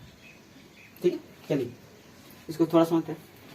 एक कमरे के कोई भी कमरा कैसा आकार का होता है? आयताकार का होता है। चलिए, कमरा आपका आयताकार ही होता है, ठीक है। अगर कमरा कह देना तो आपको आयताकार ही लेना है। तो इसका लंबाई जो दिया है 15 मीटर 17 सेंटीमीटर दिया है, ठीक है, और चौड़ाई जो दिया है 9 मीटर 2 सेंटीमीटर दिया है। तो इसको सेंटीमीटर में ही बदल दीजिए, तो 1500 प्लस 17, तो 1517 सेंटीमीटर। इसको बदलेंगे कितना? 902 सेंटीमीटर, सेंटीमीटर में बदल दीजिए। अब देखिए, फर्श पर मतलब नीचे तल पर लगाई जा सकने वाली वर्गाकार टाइल्स की न्यूनतम संख्या कितनी है? और जब तल आएगी ना, तो तल में केवल लंबाई चौड़ाई होती है, ऊंचाई नहीं होती है, मतलब कि वह आयताकार ही होगा। तो फर्श पर लगाई जा सकने वाली वर्गाकार टाइल्स लगाना है इसमें, ठीक है। और टाइल्स की न्यूनतम संख्या बताना है कि कितनी इसमें टाइल्स लग सकता है, और इसमें पूर्णतः बिछा देना है, ठीक है। अब समझिए, तो टाइल्स इसमें बिछाना है। अभी फर्स्ट क्वेश्चन के पहले मैंने आपको कुछ फार्मूला लिखवाया था। उसमें मैंने एक बात भी कहा था कि ये फार्मूला क्षेत्रफल के लिए भी काम आती है, वॉल्यूम के लिए भी काम करती है, यानी कि आयतन के लिए भी काम करती है, और डेंसिटी के लिए भी काम आती है, राइट है। तेल ईटा किसी के भी लिए भी वो फार्मूला काम आती है। तो वही फार्मूला का इस्तेमाल करेंगे यहाँ पर, क्योंकि यहाँ पर कह रहा है कि टाइल्सों की न्यूनतम संख्या बतानी है, ठीक है। और समझिए, टाइल्सों की न्यूनतम संख्या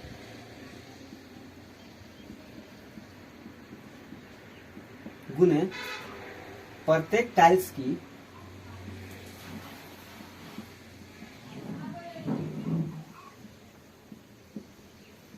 अधिकतम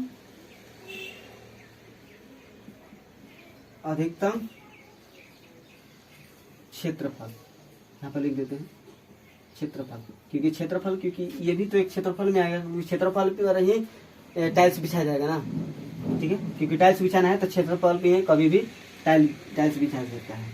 तो टोटल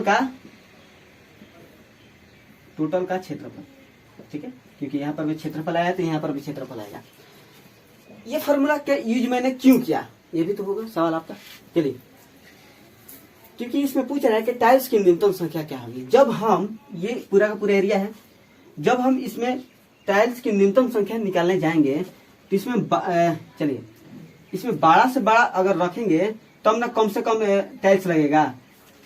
बड़ा से बड़ा अगर इसमें टाइल्स लगाएंगे तब ना कम से कम टाइल्स की संख्या आएगी। ये बात समझ में आ रही है क्या? इसलिए टाइल्स की न्यूनतम संख्या जब निकालने गए तो प्रत्येक टाइल्स का अधिकतम क्षेत्रफल भी निकालना पड़ेगा आपको, राइट है। क्षेत्रफल सही है। अब समझिए, टाइल्स की न्यूनतम संख्या आपको निकालनी है, न्यूनतम संख्या, इसको आप 1 से मान लीजिए। अब समझिए, प्रत्येक टाइल्स का अधिकतम क्षेत्रफल मतलब किसका क्षेत्रफल? इनका क्षेत्रफल, ठीक है, तो ये इसका मतलब क्या होगा, एसएफ यार किसका, क्षेत्रफल का, इस सभी का क्षेत्र एसएफ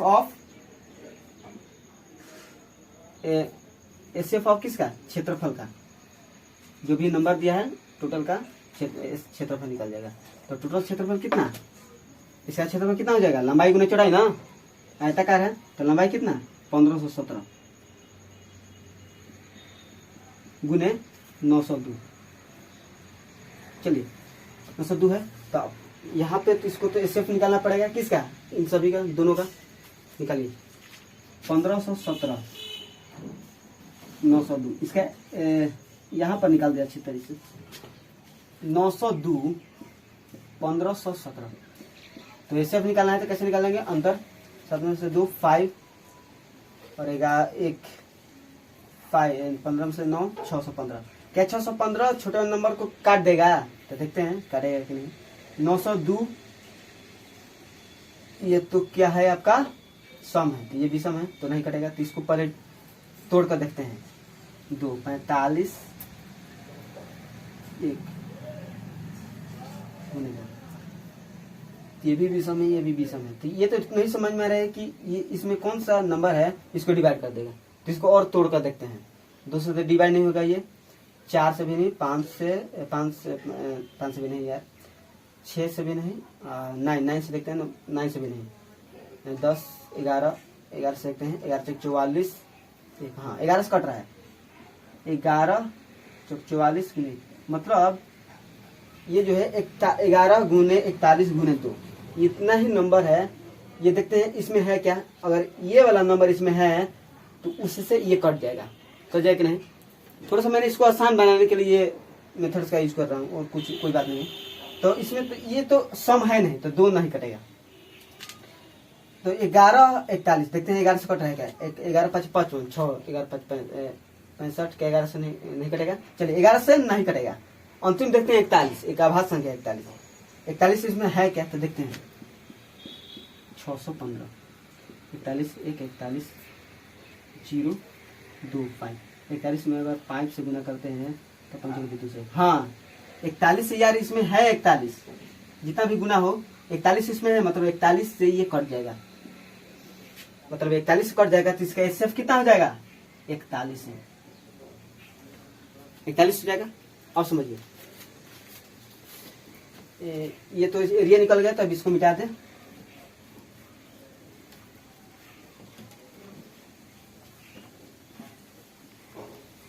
अब समझिए दोस्तों, एरिया ऑफ क्षेत्रफल। अब ये टाइल्स है, टाइल्स कैसा आकार है, कैसा आकार है ये टाइल्स, ये वर्गाकार है ना, वर्गाकार है, तो इसका क्षेत्रफल, तो जो मैंने निकाला वो क्या था, भुजा था, तो x गुने भुजा स्क्वायर, तो भुजा कितना था 41 गुने 41,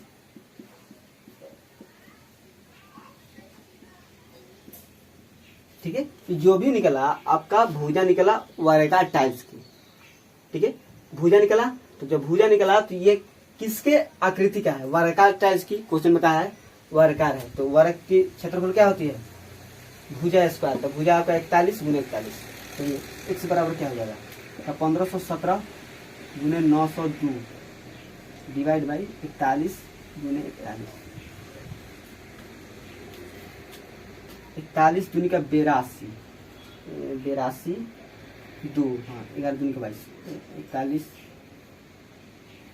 82 8 41, हाँ 41 से कट जाएगा, 41 से क्या कटेगा क्या, 4 16 नहीं 3 से, 41 से डिवाइड करके देखते हैं 1517 में, 41 3 तो 3 4 12 130 8 2, 41 में 7 से गुना करते हैं, हाँ हो जाएगा, मतलब 41 से 37 में कट जाएगा। अब इसको गुना कर दीजिए 37 गुने 22, तो 37 74 74 74 4 7 4 11 1 8 814, मतलब कि इसका 814 टाइल्स की संख्या होगी, मतलब कि पूरे के पूरे एरिया में 814 क्या है टाइल्स, अगर 814 डालिएगा तो पूर्ण तक बिछाया जा सकता है, ठीक है, जिसमें भुजा उसकी 41 होनी चाहिए, 41 मीटर होनी चाहिए। सेंटीमीटर है तो सेंटीमीटर होना चाहिए, इसकी एरिया हो जाएगी 41 गुना 41। ठीक है, तो क्वेश्चन नंबर 11 कंप्लीट हुआ। तो ये बहुत ही अच्छी क्वेश्चन थी। तो क्वेश्चन नंबर 12 को सॉल्व करते हैं। क्वेश्चन नंबर 12 क्या कह रहा है कि 3 अभाज्य संख्याओं बढ़ते क्रम में इस प्रकार है कि इनमें प्रथम 2 का गुणनफल 77 है तथा अंतिम 2 का गुणनफल 143 है। तो सबसे बड़ी संख्या का मान बता दीजिए। ये तो अच्छा क्वेश्चन है, जल्दी से बन जाएगा ये। देखिए 3 अभाज्य संख्याओं के बढ़ते क्रम में 3 अभाज्य संख्या ले लीजिए, एक्स वाई जेड, ये 3 अभाज्य संख्या है। अभाज्य संख्या मैंने जानते हो क्या, जो अपने और एक के सिवाय दूसरे से ना कटे, उसी को अभाज्य संख्या। जिसमें 3 या तो 3 से कटेगा या तो 1 से कटेगा, दूसरे से नहीं कर सकता है। जैसे में 11 या तो 11 से कटेगा या तो 1 से कटेगा, अदर से नहीं कर सकता है। इसी प्रकार को अभाज्य संख्या बोलते हैं। ठीक है, तो कह रहा है कि ये 3 अभाज्य संख्या है और 2 का गुणनफल, प्रथम 2 का गुणनफल, तो प्रथम 2 का गुणनफल लीजिए, x गुने y का गुणनफल जो है 77 है। ठीक है, आगे कह रहा है कि अंतिम 2 का गुणनफल, मतलब y z अंतिम है, y z का गुणनफल 143 है। और समझिए इसमें पूछ रहा है कि तो सबसे बड़ी संख्या क्या होगी। देखिए दोस्त, 77 कब हो सकता है, याद रखना एक्स वाई जेड एक अभाज्य संख्या है। जब भी लेना है तो एक्स वाई जेड को अभाज्य लेना है। ये पूरी की पूरी बेसिक ही है, क्योंकि यार अगर ट्रिक से बताते तो या शॉर्ट आंसर से बताते तो आपको शायद समझ में नहीं आएगा। देखिए एक्स के स्थान पर क्या रख सकते हैं, या तो 7 गुना 11 हो सकता है, 11 7 आपका एक अभाज्य संख्या है, 77 होता है। चलिए 143 कब होगा, वाई जेड को रख कर कितना रखा जाए कि 143 हो जाए। तो वाई तो फिक्स नहीं है कि 11 ही रखेंगे। तब देखते हैं 11 1, हाँ 11 7 से देखते हैं, 7 दूनी 14, 7 से तो नहीं कटेगा, 11 से देखते हैं, 11 1, हाँ 11 3, 11, चलिए 11 गुने 13 आपका 41 143 हो गया। तो सबसे बड़ी कौन होगा, हो गया 13, 11 के साथ तो 13 हो गया ना, सबसे बड़ी तो 13 होता है। ठीक है, समझ में आया। तो क्वेश्चन नंबर 12 कंप्लीट हुआ। क्वेश्चन नंबर 13 को देखते हैं। हाँ, ये बेहतरीन क्वेश्चन है। देखिए क्वेश्चन को समझिए। भाग विधि द्वारा 2 संख्याओं के मसा निकालने में यदि पहला, दूसरा, तीसरा और चौथा भागफल क्रमशः 2 3 1 4 है और अंतिम भाजक 8 है, तो संख्या क्या है। एक भाग विधि द्वारा आपको निकालना है। क्या भाग की विधि द्वारा आपको एचसीएफ निकालना है, आता है क्या, नहीं आता है तो आपको बता दीजिए। देखिए कुछ एग्जांपल ले रहे हैं हम, जैसे एग्जांपल ले रहे हैं कि 20-26 का।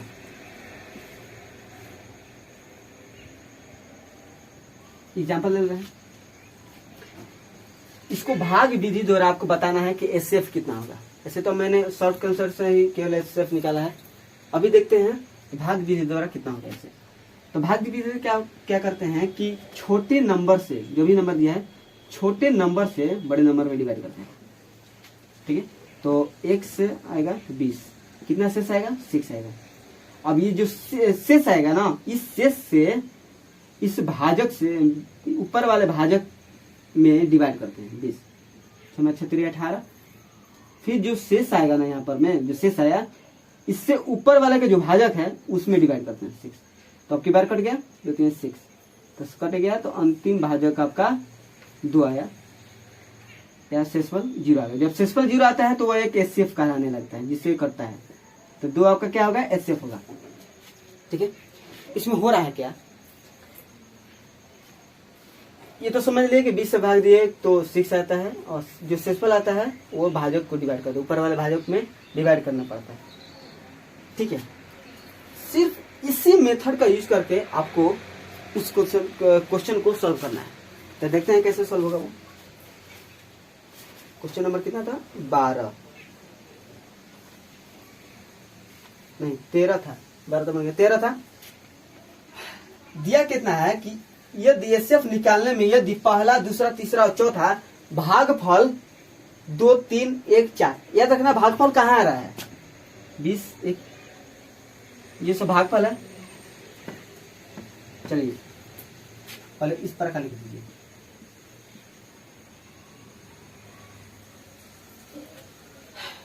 लिख दिया। भागफल कहाँ आता है, यहाँ पर आता है, यहाँ पर लिख दिए। 4 भागफल है, यह क्रमशः है, ठीक है। प्रथम से स्टार्ट हुआ है 2, 3, 1, 4, प्रथम से स्टार्ट हुआ है, इसलिए मैं इस प्रकार लिखा। अब कह रहा है कि और अंतिम भाजक कहाँ होता है, यहाँ पर ना, अंतिम भाजक यहाँ पर होता है। अंतिम भाजक कितना है 8 है, तो संख्या बता दीजिए। अंतिम भाजक मतलब कि एचसीएफ आपका दे दिया है 8, और जो अंतिम दे दिया है ना, यहाँ पर शेषफल कितना हो जाएगा 0 हो जाएगा, क्योंकि अंतिम भाजक मतलब एचसीएफ, तो कट कर आपका 0 हो गया, 0 है। और समझिए हो रहा है क्या कि यार जो ये यहाँ पर जो है ना, ये इसके लिए क्या है भाजक है, भाजक है ये भाजक जैसे ही ऊपर गया है तो ये भाजक बन गया। ये जो भाज्य है जैसे ही ऊपर वाले में गया तो ये भाजक हो गया, ठीक है। और जैसे ही ये शेष जो है ये भाजक में डिवाइड कर रहा है, और फिर यहाँ पर क्या होगा, तो यहाँ पर भाज्य जो है फिर यहाँ पर में भाजक में बन गया, ठीक है। तो समझिए, तो इसको निकालना पड़ेगा क्योंकि यही चीजें यहाँ पर आएगी, ठीक है। इसी प्रकार का आपको बढ़ना है। तो ये भाज्य है, तो भाज्य बराबर आपका सूत्र आप पता कर लीजिए। भाज्य बराबर क्या होती है, भाजक गुने भागफल प्लस शेष, राइट है। और समझिए ये भाज्य यहाँ पर निकालना है ना, तभी ना ये वाला चीज यहाँ पर आ पाएगा, तो इसको निकालना जरूरी है। तो भाज्य बराबर कितना, भाजक, तो भाजक कौन होता है ये वाला, भागफल कौन होता है ये वाला, और शेषफल कौन होता है ये वाला। चलिए निकालते हैं। भाजक कौन है 8 गुने 4 32 प्लस शेष 0, और चूंकि 32 ये भाजक हो गया, और यही वाला चीज यहाँ पर आ जाएगा, इसके लिए भाजक हो जाएगा 32 हो जाएगा। चलिए, और जो 8 जो है ये कहाँ से आ रहा है ये वाला, तो इसमें से जो घट रहा है ये यहाँ पर में शेष हो रहा है। मतलब कि ऊपर वाले के लिए ये क्या है, ये वाला शेष है, ये ऊपर वाले के लिए ये शेष है, ये ऊपर वाले के लिए इसके लिए ये शेष है कि नहीं, ये शेष है। तो आप समझिए यहाँ पर क्या होगा भाज्य, तो भाज्य बराबर क्या होता है, भाजक 32 गुने भागफल 1, तो 32 गुने 32 प्लस 8, 32 8 40। इसके लिए क्या होगा शेष 8 होगा ये, ठीक है, क्योंकि यहाँ पर भाज्य निकालना है, तो भाज्य बराबर भाजक गुने भागफल प्लस शेषफल, ठीक है। और समझते ये जो भाज्य है ऊपर चला जाएगा, यहाँ पर में आ जाएगा 40। और समझिए यहाँ पर में निकालना पड़ेगा, क्योंकि यहाँ से निकालेंगे तब नहीं यहाँ पर जाएगा। तो भाज्य निकालेगा, भाज्य बराबर भाजक कौन है 40 गुने भागफल 3, तो 4 बार 120 और प्लस शेषफल। शेषफल कौन है इसके लिए, शेषफल कौन, ये 32 ना, घट कर रहने 32 आया है। चलिए 32, तो शेषफल 32, तो 120 प्लस 32 कितना हो जाएगा 120, 32 कितना हो जाएगा 2 5 152, ये यहाँ पर में 152 हो जाएगा, राइट है, दिख रहा है ना 152 हो जाएगा। ये निकल गया तो ये वाला चीज ऊपर चला जाएगा, यहाँ पर में निकाल दीजिए, क्योंकि यहीं पर तो 2 संख्या होगी ना, ये इसको निकाल दीजिए। तो भाज्य बराबर कितना होता है, भाजक 152 गुने भागफल 2 प्लस शेषफल कितना 40, ये शेषफल ही होगा ना, प्लस 40, तो 2 4 0 1 2 1 3 प्लस 40, तो 344। मतलब यहाँ पर क्या हो जाएगा 344, मतलब कि 2 संख्या थी और छोटे वाले से बड़े से डिवाइड करें, तो यही 2 नंबर है, ठीक है। तो ये 2 नंबर है, तो 2 नंबर आपका आंसर में दिया है, तो 152 344 आपका आंसर है। क्वेश्चन नंबर ये 13 था, समझ में आया। इसको थोड़ा समझाने में अधिक मुझे टाइम लगा होगा, बट एक बार समझ लीजिएगा तो आपके लिए एकदम खिलौना जैसा है, ठीक है। केवल सीढ़ी नुमा पहुंचना है इसको देख करके। तो क्वेश्चन नंबर 13 समझ में आया आपको। क्वेश्चन नंबर 14 को सॉल्व करते हैं। इसी प्रकार ये भी क्वेश्चन है, अगर वो समझ लीजिएगा तो इसको आसान से बनाया जा सकता है। कह रहा है कि दो संख्या का मसा निकालते समय अंतिम भाजक 52 पाया गया। तो तीन आपका भागफल दिया गया है।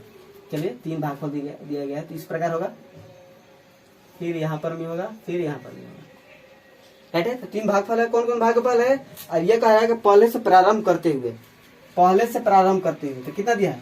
2, 11 से, ठीक है। तो अंतिम जो भाजक दिया है आपका 52 दिया है। अंतिम भाजक कितना दिया है? 52।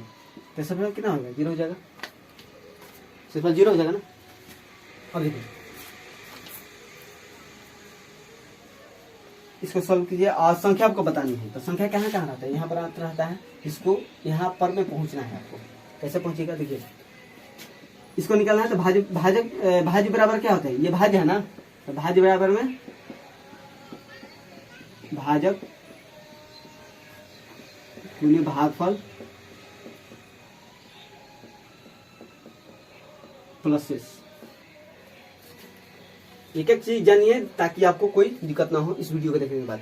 भाज्य बराबर में भाजक गुने भागफल, तो 52 गुने 7 प्लस शेषफल तो 0 है ना। तो 7 में 14, 1 7 में 35 36 364, ठीक है। 364 हो गया। अब ये वाला चीज ऊपर चला जाएगा 364। तो इसके लिए भाजक निकालते हैं। यहाँ पर में कैसे निकलेगा? 364 गुने 11। इसके लिए शेषफल कौन होगा? ये वाला ना। इसके लिए शेषफल ये तो प्लस 12। इसको गुना कीजिए 11 में। 364 4 0 1 0 1 4 और प्लस 52 6 0 4 6। यहाँ पर कितना आ गया? 4056। ये बात समझ में आ रही है क्या? ये कैसे आएगा? भाज्य वाला भाजक गुने भागफल और प्लस शेषफल ये वाला। इसके लिए शेषफल यही है। चलिए ये वाला चीज ऊपर चला जाएगा। 4056 एक चीज आ गया, एक आ गया ना। अभी यहाँ पर में निकालना है। ये भाज्य बराबर कितना हो जाएगा? भाजक कौन है? 4056 गुने भागफल कितना है? 2 प्लस शेषफल कितना है? इसके लिए शेषफल ये होगा 364। अब इसको गुना कीजिए। 12 1 1 10 11 के 1 1 8 तो 364 जोड़ दीजिए। 4 2 6 6 1 7 3 1 4, मतलब कि 84 से 76। यहाँ पर कितना आ गया? 84 76। यही तो दो संख्या होगी ना। तो ये आपका आंसर होगा 4056 और 84 76 आपका आंसर होगा। कोई समझने में दिक्कत? केवल इसमें अधिक गुना करना था, कुछ नहीं था। तो क्वेश्चन नंबर 14 आपको समझ में आया। क्वेश्चन नंबर 15 को देखते हैं। इसमें कुछ नहीं था। अगर क्वेश्चन नंबर 1 इससे पहले वाले को समझने हो तो लास्ट क्वेश्चन इस वीडियो का कह रहा है कि एक कलम, एक किताब, एक कमीज का मूल्य क्रमशः 56, 72, 120 रुपया है। कोई व्यक्ति कम से कम कितने रुपए लेकर जाए कि इनमें से कोई भी एक वस्तु पूर्ण संख्या में खरीदी जा सकती है? ठीक है, पूर्ण संख्या में खरीदी जा सकती है। नंबर कितना दिया है? क्वेश्चन नंबर 15 कह रहा है कि 56 रुपया, 72 रुपया, 120 रुपया, राइट है। तो कोई व्यक्ति कम से कम कितने रुपया लेकर के जाए कि इनमें से कोई भी एक वस्तु पूर्ण संख्या में खरीदी जा सके और तथा 20 रुपये बचा भी ना। चलिए भाई, अच्छा अगर आपके सामने कोई भी 10, 20, 30 रुपया है आपके पास और आपसे ये कहा जाए कि आपको मार्केट जाना है, ठीक है, आप मार्केट जाइए और इनमें से उतना पैसा ले लीजिए कि या तो 10 रुपये कोई सामान मिलता हो तो 10 रुपये का भी किन लीजिए, और 20 रुपये कोई सामान मिलता हो तो 20 रुपया का भी किन लीजिए, और 30 रुपये का मिलता हो तो 30 रुपया को भी आप खरीद लीजिए। तब कितना ले जाइएगा? कितना ले जाइएगा? अब तीनों को ले जाइएगा, और तीनों को ले जाइएगा तो इसमें कह रहा है कि कम से कम कितना ले जाना है, मतलब जो ले जाइएगा 3 से तो डिवाइड हो जाएगा, क्योंकि तीनों ले जाइएगा तो सभी से डिवाइड हो जाएगा। और जिस नंबर से डिवाइड हो जाए और उसमें कम से कम कह दे उसे हम एलसीएम में बोलते हैं। ठीक है, तो एलसीएम इसका निकालिए, इसका एलसीएम 8 7 56, 8 9 72, 8 1 8 1 4 8 5 40, 3 7 3 5 15 15 3 45 45 8 7 56 से गुना कर दीजिए 0 3 और 24 24 3 27 5 2 20 2 22 2 1 4 1 5 कितना आ गया? इसका आंसर कितना आ गया? 2520। 2520 कम से कम कह रहा था और 3 नंबर से डिवाइड भी हो जाएगा तो 2520। अब देखिए ये 56 से भी डिवाइड हो जाएगा 2520, 72 से भी डिवाइड हो जाएगा और 120 से डिवाइड हो जाएगा। बट ये कह रहा है कि 72 रुपये कोई सामान मिल रहा है तो 72 रुपये का खरीद लीजिए और साथ ही आपको 20 रुपये बचा भी लेना है।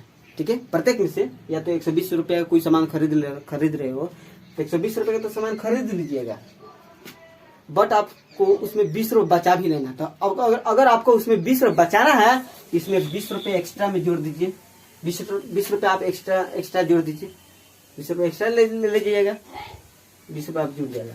कितना हो जाएगा? 2540।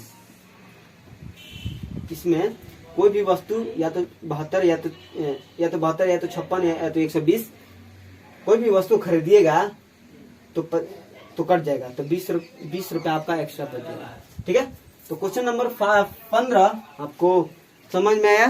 क्वेश्चन नंबर आगे नहीं, यहाँ पर खत्म करते हैं इस वीडियो को। अगर यहाँ से आपको कुछ सीखने को मिला है, रियलिटी बोलना, अगर यहाँ से आपको कुछ सीखने को मिला है तो इस चैनल को लाइक कीजिए। अगर आप इसी तरह से बेहतरीन नॉलेज मैथ से रिलेटेड चाहते हैं तो इस चैनल को सब्सक्राइब कीजिए, दिल से सब्सक्राइब करना। ठीक है, और क्या बोलूं, मिलते हैं नेक्स्ट वीडियो में। थैंक यू सो मच इस वीडियो को देखने के लिए। Thank you.